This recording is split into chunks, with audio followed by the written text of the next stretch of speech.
Албаагчдын албантай итгэх итгэл үнэмшлийг нэмэгдүүлэх, ажил мэргэжлийн ур чадвар, хууль эрх зүйн мэдлэгийг дээшлүүлэх, тэдээс гаргасан шилдэг санал санаачлагыг нэвтрүүлж, харилцан туршлах солилцох зорилгоор Цагдаагийн ерхий газрын даргын 2026 оны А-дороо 119-р тушаалаар хэсгийн байцаагч 2026 тэмцээнийг энэ оны 5 дугаар сарын 13-наас 6 дугаар сарын 4-ний өдрүүдэд улсын хэмжээнд 2 үе шаттайгаар амжилттай зохион байгууллаа. 1-р шатны тэмцээнийг нутаг дэвсгэр хариуцсан цагдаагийн байгууллагууд дотооддоо зохион байгуулж, нэгж тус бүрээс шилдэг нэг албаагчаа тодруулж, нийт 407 хэсгийн байцаагчаас шалгарсан 38 албаагч 2 шатанд өрсөлдсөн. Тэмцээний 2 дугаар шатны шалгаруултыг энэ оны 6 дугаар сарын 3-4-ний өдрүүдэд Улаанбаатар хотод гэрийн даалгавар эсэ бичих, зөрчил шалган шийдвэрлэх ажиллагааг зохиомжтой кейсээр ажиллах, гэмтрэг зөрчлөөс урьдчилан сэргийлэх ажлын төлөвлөгөө боловсруулах, компьютерийн мэдлэг шалгах, бие бэлтгэрийн бэлтгэлжилт зэрэг 6 төрлөөр зохион байгуулж тэмцээний шүүгчээр Цагдаагийн ерхий газрын харьяа албан нэгжийн албаагчд болон дотоод хэргийн их сургуулийн мэрэгжлийн эрдэмтэн багш судлаачдаас бүрдсэн баг ажиллаж шилдэгүүдэд тодруулсан.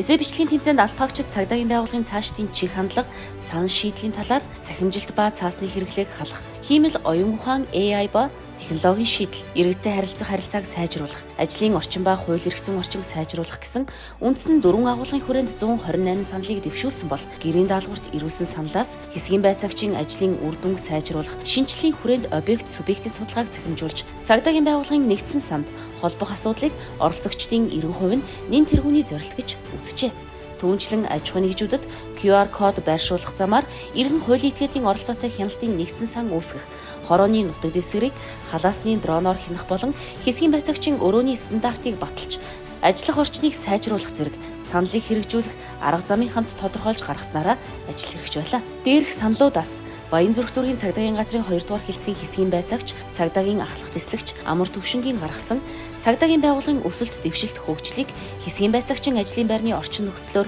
иргэд дүгндэг гэсэн саналыг шүүгчдийн бүрэлдэхүүн онцолсон. Оролцогчдоос гаргасан санал санаачлагыг эренблэн хэрэгжүүлэхээр төлөвлөгөө гарган ажиллаж байна.